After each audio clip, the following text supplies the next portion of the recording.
The suburbs were built on a quiet promise that the wild had an edge and we lived on the safe side of it. The retention pond, the mowed easement, the highway median, those belong to us. But something has changed. The edge is moving now, and it is moving toward us. 7 animals that do not belong here are closing on American cities faster than the people who study them ever expected. None of these are creatures that wandered up from some remote wilderness.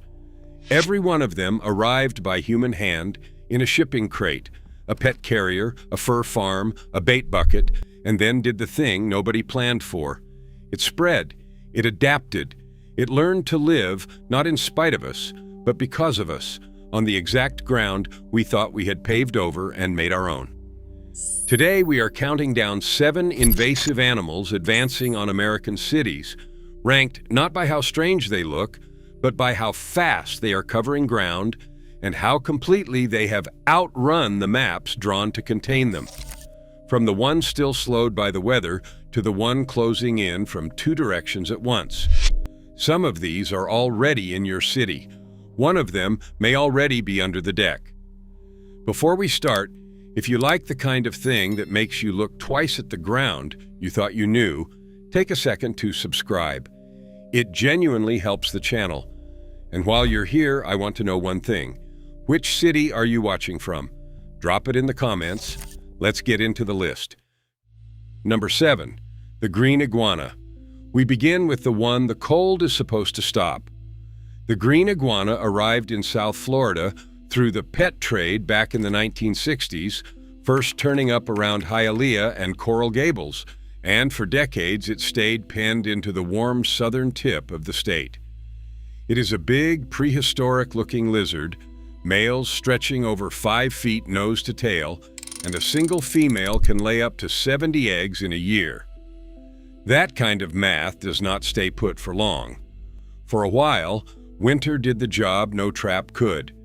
When a hard freeze rolls through Florida, iguanas go into cold shock and drop out of the trees, and in the Arctic blast of early 2026, wildlife officials collected roughly 5,000 cold-stunned iguanas in a matter of days. That is the break that has kept them south. But the break is loosening. Sightings are climbing up both coasts and into central Florida, Tampa Bay, the Orlando counties, and researchers point out that after the last great freeze in 2010, the population did not shrink. It came back larger. They burrow into the levees and canal banks that hold back floodwater, dig under sidewalks, and strip the landscaping people pay a fortune to plant. Number 7 is the tropical animal betting, correctly so far, that the winters that used to kill it are running out. Number 6, the nutria. Somewhere in a marsh at the edge of a growing California city, an animal the size of a small dog is quietly eating the ground out from under the levee.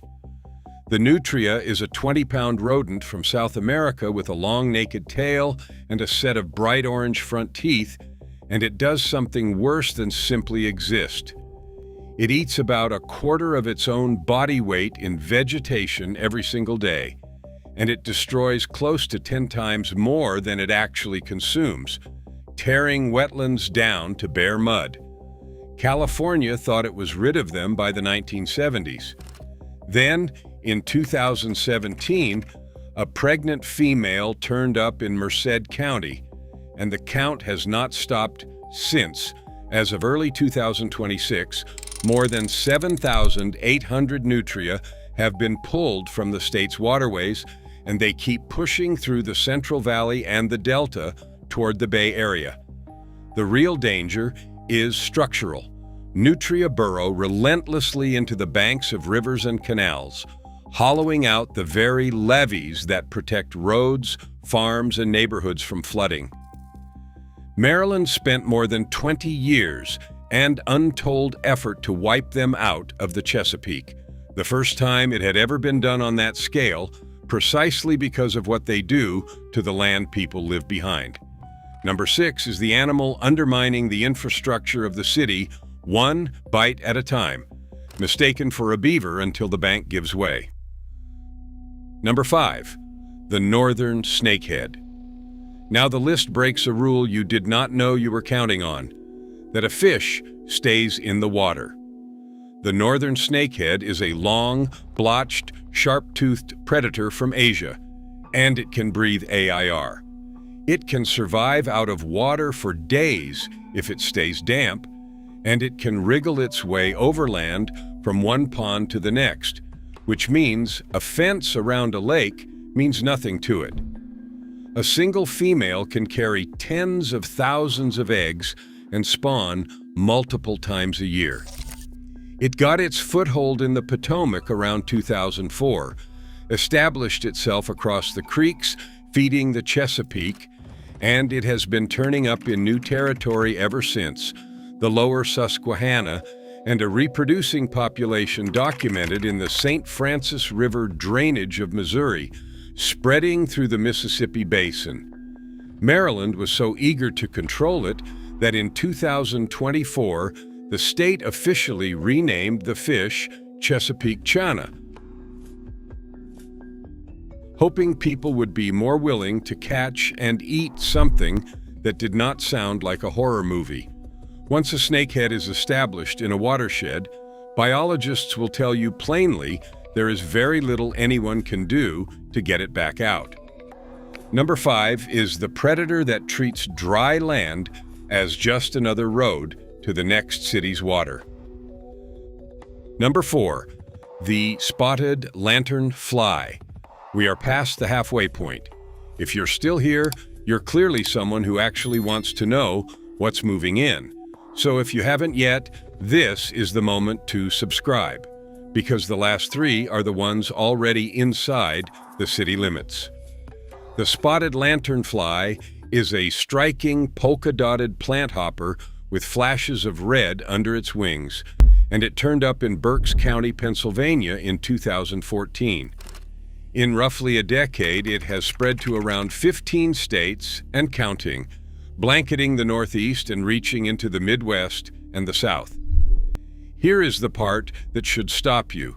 This is not an insect the city slows down. It is an insect the city speeds up. Researchers at NYU found that spotted lanternflies are emerging earlier and staying active later, and that urban heat is a big reason why. Cities act as evolutionary incubators, warm and forgiving, helping the bug adapt to stress, pollution, and even pesticides. It reached Chicago in 2023, and in a single stretch of September 2025, the city logged more reports than in all of the previous year, spilling into suburb after suburb. It swarms up skyscrapers, coats sidewalks, and drains the sap from grapevines, maples, and orchard trees, threatening entire regional agricultural economies. Number 4 is the invader that does not merely tolerate the city, it gets stronger in it. Number 3, the Argentine black and white tegu. Now we reach the one biologists quietly call the next big problem. The Argentine black and white tegu is a heavy, intelligent lizard that grows past 4 feet long, and it will eat essentially anything: fruit, insects, small animals, carrion, and above all, AGS. It hunts down the nests of ground-nesting birds and reptiles by scent, and in Florida, it has been documented raiding the eggs of American alligators and gopher tortoises, hollowing out the next generation of native species before it ever hatches. What makes the tegu different from Florida's other escaped reptiles is the one trait that should worry the rest of the country: it handles the cold. Tegus dig deep burrows and hibernate through winter, and a study in Alabama showed they can overwinter successfully in temperate climates far outside the tropics. They are established across multiple Florida counties: Miami-Dade, Hillsborough, Charlotte, St. Lucie, with a suspected breeding population in Georgia and climate models pointing to much of the South as fair game. A federal wildlife official put it bluntly years ago, tegus have a high potential to become the next Burmese python. The difference is that pythons are effectively locked into the warm Everglades. The tegu has no such leash. Number 3 is the dog-sized lizard with the cold tolerance to keep walking north. Number 2, the Joro spider. Now the one that breaks people. The Joro spider is a palm-sized arachnid from East Asia. The females span 3 to 4 inches, with their legs out, banded in bright yellow and blue-black, hanging in golden webs that can stretch 10 feet across. It first showed up in Georgia around 2013, probably in a shipping container, and millions are now established across the southeast. And it has a way of covering ground that most animals do not. The hatchlings balloon. They spin out a thread of silk, catch the wind, and lift off, riding air currents for miles, sometimes leapfrogging even farther by hitchhiking on cars and trucks. For a while, people assumed something that big and that alien would stay in the warm South. Then researchers at the University of Georgia looked closer and found 2 things that changed the picture. First, the Joro tolerates cold better than expected. Second, and this is the one, it is not bothered by the city. In study after study, Joro set up their webs between power lines, over gas pumps, under stoplights, unfazed by the noise and vibration that sends native spiders fleeing. By 2026, they had pushed north into roughly a dozen states, with sightings reported as far as Baltimore, and reporting in a single recent season jumped more than 800%. Scientists now openly expect them to reach the big northeast cities, New York and Boston. Take a breath, because here's the twist. The Joro is almost entirely harmless, shy to the point of freezing in place for an hour when startled. Number 2 is not dangerous. It is simply inevitable, drifting toward your city on the wind, one gold web at a time. Number 1, the feral hog. And so we arrive at number 1, and it is the one closing in from both directions at once. There are an estimated 6 to 7 million feral hogs in the United States, spread across at least 35 states, and the population has roughly tripled since the 1980s.